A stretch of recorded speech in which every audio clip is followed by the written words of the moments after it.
ಅಸಹಜ ಲೈಂಗಿಕ ದೌರ್ಜನ್ಯ ಪ್ರಕರಣದಲ್ಲಿ ಸೂರಜ್ ರೇವಣ್ಣ ಅರೆಸ್ಟ್.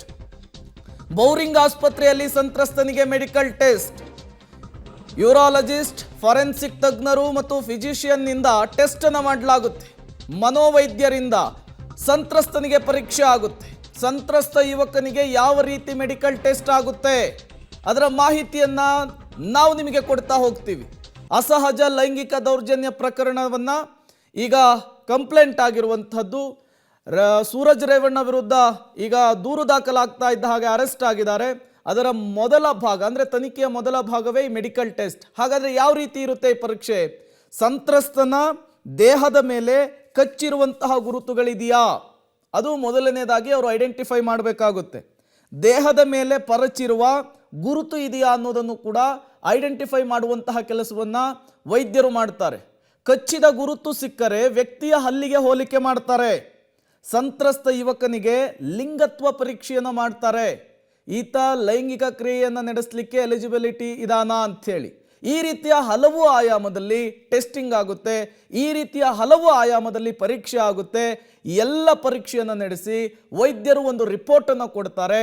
ಆ ರಿಪೋರ್ಟ್ ಸೂರಜ್ ರೇವಣ್ಣ ಮೇಲೆ ಕೇಳಿ ಬಂದಿರುವಂತಹ ಆರೋಪಕ್ಕೆ ಒಂದು ಮಹತ್ವದ ತೀರ್ವನ್ನು ಕೊಡುವಂತಹ ಸಾಧ್ಯತೆ ಇರುತ್ತೆ.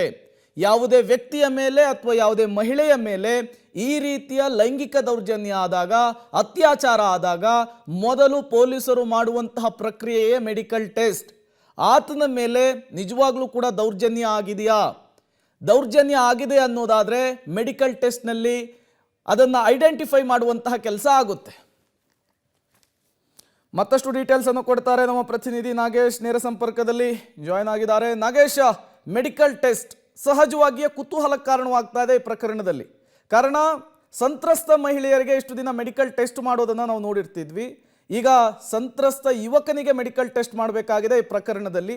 ಯಾವ ರೀತಿ ಟೆಸ್ಟಿಂಗ್ ಇರುತ್ತೆ, ಈ ಟೆಸ್ಟಿಂಗ್ ವರದಿ ಈ ಪ್ರಕರಣಕ್ಕೆ ಎಷ್ಟು ಮುಖ್ಯ ಆಗುತ್ತೆ ಅಂಥೇಳಿ ನಾಗೇಶ್?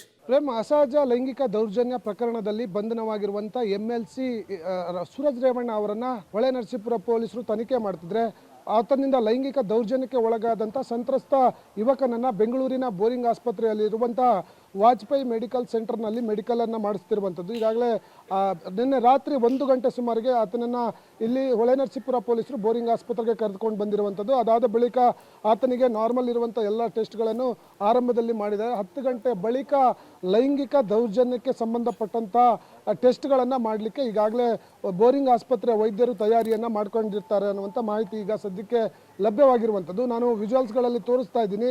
ಈಗಾಗಲೇ ಸೂರಜ್ ರೇವಣ್ಣ ಅವರಿಂದ ಸಂತ್ರಸ್ತಕ್ಕೆ ಒಳಗಾದ ವ್ಯಕ್ತಿಯನ್ನು ಮೆಡಿಕಲ್ ಮಾಡಿಸ್ತಿರೋದ್ರಿಂದ ಬೋರಿಂಗ್ ಆಸ್ಪತ್ರೆ ಸುತ್ತ ಸಾಕಷ್ಟು ಭದ್ರತೆಯನ್ನು ಕೂಡ ಮಾಡ್ಕೊಂಡಿರುವಂಥ ವಿಜುವಲ್ಸನ್ನು ನಾನು ನಿಮಗೆ ತೋರಿಸ್ತಾ ಇದ್ದೀನಿ.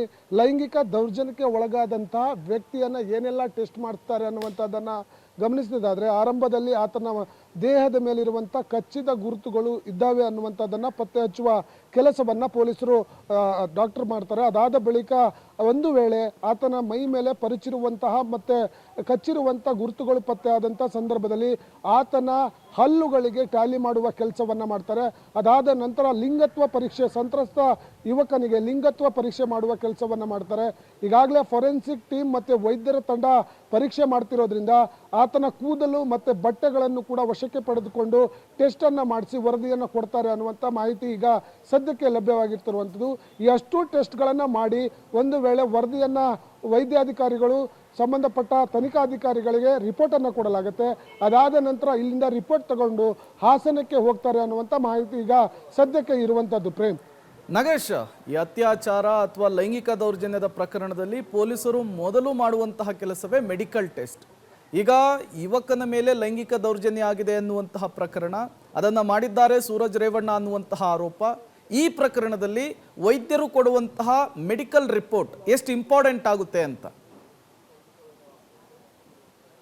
ಬಹಳ ಪ್ರಮುಖವಾಗಿ ಲೈಂಗಿಕ ದೌರ್ಜನ್ಯ ನಡೆದಂಥ ಪ್ರಕರಣಗಳಲ್ಲಿ ಮೆಡಿಕಲ್ ಟೆಸ್ಟ್ ಬಹಳ ಪ್ರಮುಖವಾದ ಸಾಕ್ಷ್ಯಾಧಾರಗಳಾಗಿ ಹೊರಹೊಮ್ಮುತ್ತೆ.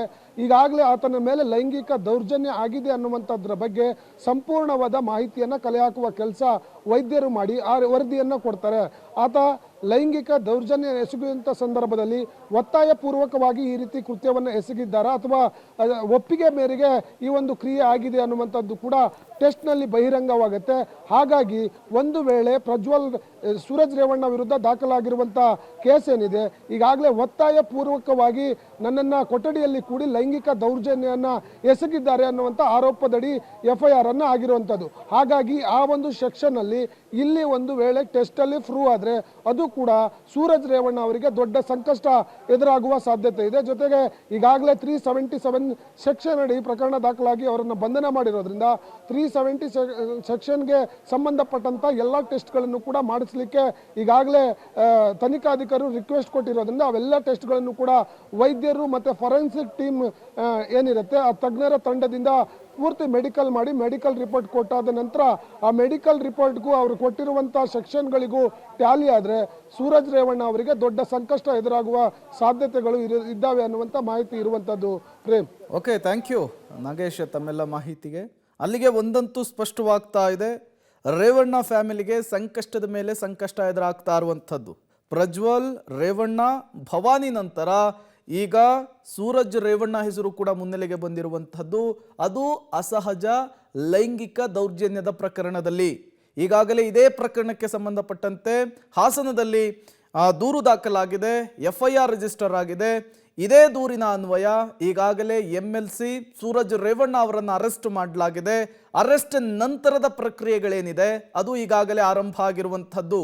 ಇದೊಂದು ನಾನ್ ಬೇಲೇಬಲ್ ಕೇಸ್ ಆಗಿರೋದ್ರಿಂದ ಬಹುತೇಕ ಈ ಕೇಸ್ನಲ್ಲಿ ಸೂರಜ್ ರೇವಣ್ಣ ಅವರಿಗೆ ಸಂಕಷ್ಟ ಫಿಕ್ಸ್ ಅಂತ ಕೂಡ ಹೇಳಲಾಗ್ತಿದೆ.